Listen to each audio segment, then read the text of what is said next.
മിന്നൽ മുരളിയിൽ ബ്രോയിൻ്റെ കോൺട്രിബ്യൂഷൻ അതേപോലെ ബ്രോ അതാണ് അവിടെയാണ് ഞാൻ ഈ പറഞ്ഞ സാധനം. ഞാൻ കുറച്ച് മുന്നേ പറഞ്ഞു ലേഡീസിൻ്റെ കോൺട്രിബ്യൂഷൻ വേണമെന്ന്.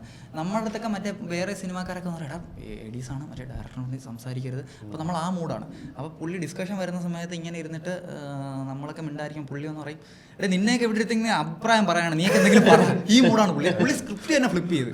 അപ്പോൾ പുള്ളി പിന്നെ ഭയങ്കരമായിട്ട് പുള്ളിക്കിപ്പോൾ എന്തെങ്കിലും ഒരു ഡൗട്ട് ഉണ്ടെങ്കിൽ ഇവിടെ ഈ സാധനം വർക്കാണോ എന്നുള്ളത് പുള്ളി ഇങ്ങനെ വെറുതെ ചോദിക്കും. അപ്പോൾ പിന്നെ റൈറ്റർ ജസ്റ്റിനായിരിക്കും, ഇപ്പുറത്ത് ഞാനായിരിക്കണം. നമുക്ക് രണ്ട് അഭിപ്രായം ഉണ്ടെങ്കിൽ നമ്മുടെ അടുത്ത് ഡിബേറ്റ് ചെയ്യാൻ പറയും.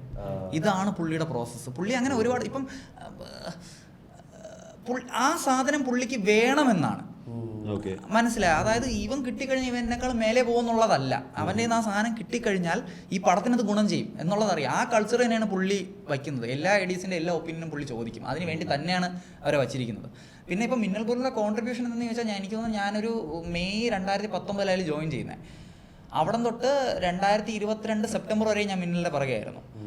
അപ്പോൾ വലിയ ജേണിയാണ്. അപ്പോൾ ഞാൻ ആദ്യം കയറിയത് ആർട്ട് ഐഡി ആയിട്ടാണ്, ആർട്ട് നോക്കുന്ന അസിസ്റ്റന്റ് ഡയറക്ടർ എന്നുള്ള ലെവലിലാണ് കയറിയത്. പക്ഷേ പിന്നെ അതിൻ്റെ കുറച്ച് കഴിഞ്ഞപ്പോൾ അതിൻ്റെ സ്ക്രിപ്റ്റ് ട്രാൻസ്ലേറ്റ് ചെയ്യുന്ന സാധനം കിട്ടി.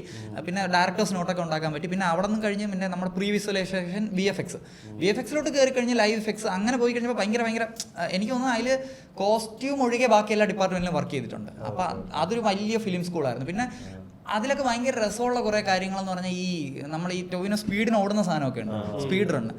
അപ്പോൾ അതെങ്ങനെ ക്രാക്ക് ചെയ്യാം, അപ്പോൾ ബേസിലായിട്ട് ഇവിടെ എങ്ങനെ ഓടണം, അതിനെന്തെങ്കിലും കണ്ടുപിടിക്കാൻ പറ്റുമെന്ന് ചോദിച്ചു. അങ്ങനെ നമ്മൾ കണ്ടുപിടിച്ച് മറ്റേ ഈ വീഡിയോസൊക്കെ കണ്ടുപിടിച്ചാണ് റണ്ണിങ് മാജിക് കാർപ്പറ്റ് പരിപാടി. അപ്പോൾ പുള്ളി കാണിച്ചാൽ ഇത് ചെയ്യാന്ന് പറഞ്ഞാൽ അങ്ങനെ കുറേ കാര്യങ്ങൾ ഫിഗർ ഔട്ട് ചെയ്യാൻ പറ്റി. മറ്റേ ഇയാൾക്ക് ടെലികൻസ് കിട്ടുമ്പോൾ വീട് വിറയ്ക്കും. ഈ വീട് വിറയ്ക്കുന്നത് എങ്ങനെ ചെയ്യാം എന്ന് പുള്ളി ഇങ്ങനെ ചോദിച്ചു. അപ്പോൾ നമ്മൾ അതിന് 2-3 ടെക്നിക്സ് കണ്ടുപിടിച്ചുകൊണ്ട് പോയി. ചിലതിൽ ഈ മറ്റേ പറഞ്ഞ ഓരോ ഇൻഡിവിജ്വൽ സാധനത്തിനകത്ത് മറ്റേ സെന്റർ ഓഫ് ഗ്രാവിറ്റി മാറ്റിയിട്ട് മോട്ടർ സെറ്റ് ചെയ്യും. പിന്നെ വേറെ ടങ്കീസ് ഇട്ട് വലിക്കും. അതല്ലെങ്കിൽ പിന്നെ ഏറ്റവും വലുതെന്ന് പറഞ്ഞാൽ ഫുൾ സാധനം ഈ എന്താ പറയുക ക്രെയിൻ ഇട്ട് കുലുക്കുക എന്നുള്ളതാണ്. പക്ഷേ ക്രെയിൻ ഇട്ട് കുലുക്കുമ്പോൾ അതിൻ്റെ യൂണിഫോമിറ്റി കിട്ടില്ല. അപ്പം ഈ ടെലികൻസസ് എന്ന് പറയുമ്പോൾ അതിനൊരു ഫിക്സഡ് സോഴ്സ് അല്ല. ഞാൻ ഇവിടെ നിന്ന് ഇങ്ങനെ കാണിച്ചു കഴിഞ്ഞാൽ ആ സ്പ്രേ കുപ്പി ആയിരിക്കും അനങ്ങുന്നത്. അത്ര എനിക്ക് ഇവിടെ കിട്ടില്ല.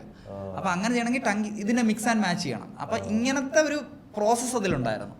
ഇത് വളരെ ചിലതാണ്. ത്രൂ ഔട്ട് ആ പടത്തിൽ അങ്ങനെ ചെയ്യാൻ പറ്റി. പിന്നെ അവസാനമൊക്കെ VFX നല്ല രീതിയിൽ നമുക്ക് അതിൽ ഇരിക്കാനൊക്കെ പറ്റിയിട്ടുണ്ട്. ഭയങ്കര കിടിലൻ എക്സ്പീരിയൻസ് ആയിരുന്നു മിന്നൽ.